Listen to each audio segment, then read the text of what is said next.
Some people walk into a room and everyone adjusts. It's not because they're the loudest. It's not because they're intimidating. It's because their presence has weight. You feel them.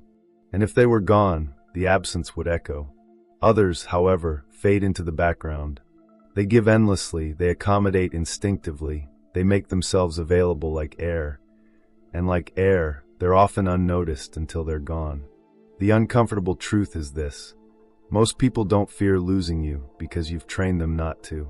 Through subtle habits, repeated compromises, and quiet self-erasure, you've taught them that you'll always be there. Always forgiving.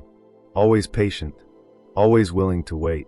Carl Jung understood this dynamic not just as social behavior, but as a psychological pattern.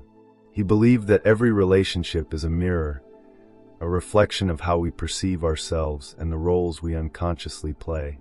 When you always play the role of the giver, the accommodator, the endlessly available one, others unconsciously absorb that script. You stop being a mystery and become an assumption. But human beings don't value what they assume. We value what we fear losing. That fear isn't born from manipulation. It's born from scarcity and self-respect.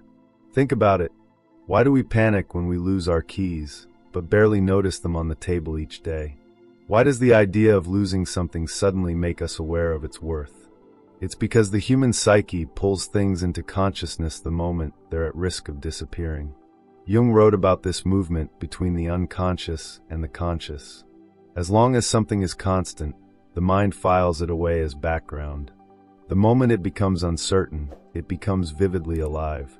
The same principle applies to human connection. If your presence is unconditional, predictable, and without boundaries, it fades into the unconscious awareness of those around you. It becomes part of the furniture of their lives. You're there until you're not. But when you introduce boundaries, self-respect, and a sense that your presence is chosen rather than automatic, people wake up. They become conscious of what you bring. They start to sense, perhaps for the first time, what it would mean to lose you. Here's the hard part. Many people don't realize they've made their presence too easy. It doesn't happen overnight. It happens through years of subtle conditioning. You answer texts instantly. You cancel your plans for theirs. You soften your opinions to avoid conflict. You make their comfort more important than your truth. Little by little, you teach them that your needs are flexible, but theirs are fixed. And in doing so, you lose psychological weight in their lives. Jung would call this over-identification with a persona. The persona is the mask we wear to fit into society, the role we play to be accepted. For many, this mask is that of the dependable one, the peacemaker, the endlessly loyal friend. But when you become trapped in this role, you lose touch with your shadow, the part of you that holds your power, your anger, your independence, your capacity to walk away. The shadow is everything you repress to keep the persona intact. And yet, ironically, it's this shadow that gives your presence depth. Without it, you become flat, predictable, easy to take for granted. Have you ever noticed that the people others fear losing aren't necessarily the nicest, or the most giving, or the most accommodating? They're often the ones with strong boundaries, a clear sense of self, and the quiet ability to withdraw if needed. Their shadow is integrated. They don't need to threaten leaving. Their entire being communicates, "I am here by choice, not by obligation." People feel it, and they adjust accordingly. Jung emphasized that power isn't about domination. It's about wholeness. When you integrate both your light and your shadow, your kindness and your firmness, your giving and your limits, you become psychologically complete. People sense this even if they can't articulate it. You move differently. You speak with a different weight. Your no lands as solidly as your yes. But let's be honest. Shifting from being taken for granted to being deeply valued requires discomfort. You have to unlearn the instinct to constantly prove your worth. You have to stop chasing validation through availability. You have to confront the quiet fear that if you set boundaries, people will leave. This is where most people falter. They sense their own power, but retreat at the first sign of resistance. Jung believed that what we do not make conscious will control us from the shadows. If your fear of abandonment remains unconscious, it will dictate your behavior. You'll keep giving, not out of generosity, but out of fear. You'll stay silent, not out of kindness, but out of insecurity. And in doing so, you reinforce the very dynamic that makes people feel they'll never lose you. Imagine, for a moment, a relationship where you no longer try to secure your place through overgiving, where your presence is a gift, not a guarantee, where people understand that being in your life is a privilege, not a permanent right. That shift doesn't make you distant. It makes you magnetic, because people fear losing what is real, not what is performative. This is why some individuals seem to hold effortless power in their relationships. It's not arrogance. It's not manipulation. It's psychological clarity. They know their value. They've integrated their shadow. They've stopped begging to be seen and started embodying their worth. And here's the quiet paradox. When you stop trying to make people fear losing you, and instead become someone they naturally fear losing, everything changes.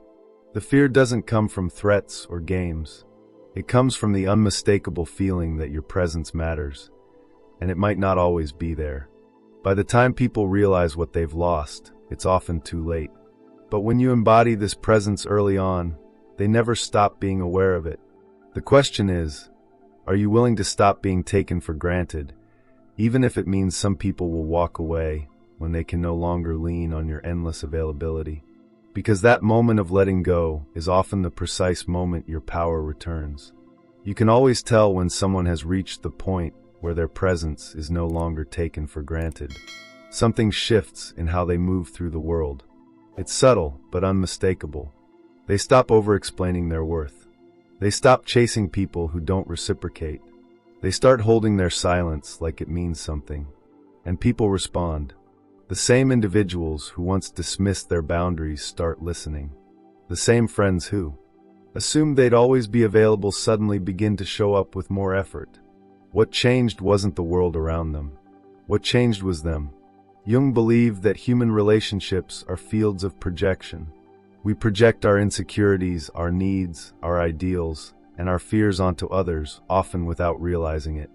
When you constantly act from a place of needing to be accepted, others unconsciously sense that you're willing to give more than you receive. They don't necessarily do this maliciously. It's psychological gravity. Energy flows toward the stronger sense of self. In every dynamic, one person's boundaries and self-perception subtly shape the other's behavior. If you're the one who always bends, the other learns to lean. If you're the one who always reassures, the other learns to test. If you're the one who never walks away, the other learns they don't need to hold on. And slowly, without anyone saying a word, the balance shifts. Your presence stops feeling like a privilege and starts feeling like a guarantee. To make people truly fear losing you, you have to reverse that gravity. Not by forcing, threatening, or performing, but by reclaiming your psychological center. Jung wrote that the process of individuation, becoming your true self, requires pulling your energy back from the projections of others and integrating it within. It's about no longer defining yourself by how others treat you, but by how you treat yourself. This starts quietly. It begins with no longer over-explaining your boundaries. The person who fears being lost doesn't need to announce their worth at every turn. Their actions already speak. When you say no without apology, people notice. When you stop giving explanations to justify your existence, they feel the shift. When your time and attention are treated as deliberate choices, not automatic offerings, the psychological landscape of your relationships changes. Think of someone you've known who always seemed to move with quiet confidence. They don't chase. They don't beg. They don't need to be loud to command attention. Their presence lingers because it's grounded in something real. Jung would say they've integrated their shadow, that part of the psyche which holds the instincts, the assertiveness, the power to detach. They aren't just nice or strong. They're whole. Now contrast that with the version of yourself that fears withdrawal. The one that texts first every time. The one that overanalyzes silence. The one that tries to maintain closeness by giving more and more, hoping the other person will realize your worth eventually. But they won't. Not until you do. When you operate from fear, your energy teaches others that they are the prize to be won, and you are the one auditioning. That dynamic is rarely spoken out loud, but it's always felt. Jung understood that what we repress doesn't disappear. It operates unconsciously. If you repress your capacity to walk away, your interactions become subtly tinged with anxiety. If you repress your assertiveness, your kindness starts to feel like need. If you repress your independence, your attachment starts to smell like desperation. People pick up on these signals, even if they can't articulate them. This is why the most powerful shift you can make is internal, not performative. You don't need to become cold or aloof. You need to become self-contained. The more your worth depends on your own perception rather than others' validation, the more gravity you create around you. And gravity doesn't plead. It pulls. Imagine two people in a relationship. One constantly seeks reassurance, giving more in hopes of earning love. The other senses this and, without malice, starts to set the tone. They don't chase because they don't have to. The first person's fear of loss keeps them tethered. But if that same person integrates their shadow, if they realize they have the power to withdraw, to set terms, to choose, suddenly the dynamic recalibrates. Not through threats, but through presence. The other person begins to sense that their place is no longer guaranteed. And with that realization comes effort, respect, and often fear of losing what they once assumed would never leave. Jung might describe this as the moment when a projection is withdrawn. You stop projecting the role of the pursuer and start embodying the role of an equal. This is the turning point in any relationship dynamic. Because people fear losing what they perceive as equal or greater value, not what they believe is dependent on them. And let's be clear, this isn't a game. It's not about pretending to have boundaries or withholding affection as a tactic. It's about genuinely embodying self-worth to the point where your presence carries natural consequence. If you leave, it matters. If you withdraw, it's felt. If you set a line, it holds. This is what separates genuine psychological strength from manipulation. One is rooted in authenticity. The other is rooted in fear. There's a story Jung once told about a patient who constantly felt dismissed by others. No matter how much she gave, she was overlooked, undervalued. He helped her see that her entire sense of self was invested in being indispensable to others. She feared being forgotten, so she made herself unforgettable through service. But what people remembered wasn't her essence, it was her usefulness. The moment she stopped overgiving and started being, people either fell away or began to engage with her on a different level. She didn't make anyone fear losing her through strategy. She simply stopped making her presence dependent on their approval. Have you ever had someone in your life whose absence suddenly made everything sharper? Maybe you didn't fully appreciate them when they were there. You assumed their presence like sunlight. But when they were gone, you noticed the cold. That awareness isn't unique to you. It's a fundamental human reaction. People fear losing what they've come to rely on but didn't fully see. When you pull your energy back into yourself, you create that same awareness in others. The paradox is that once you reach this place, you rarely need people to fear losing you. The respect and effort come naturally. You no longer bargain for affection because your presence is already a statement. People recalibrate around you, or they leave, and either outcome affirms your power. This is the psychological shift Jung was pointing toward when he spoke of individuation. It's not about becoming superior. It's about becoming whole. And whole people are never background noise in someone else's story. They are felt, respected, remembered. The most striking thing about people who are genuinely valued is that they rarely chase being valued. They don't move through the world trying to convince others of their worth, because that conversation has already happened internally. And that is where everything begins, not in the outer dynamics of fear and attachment, but in the inner landscape where you decide what your presence means. Jung wrote that the privilege of a lifetime is to become who you truly are. When you embody that, people can feel it. They sense that being in your life is something to hold on to carefully, not something to exploit. This isn't about cultivating fear in a cruel or manipulative way. It's about creating a reality where your presence has genuine weight, where others know, consciously or not, that your absence would leave a silence. It's the difference between a candle and a star.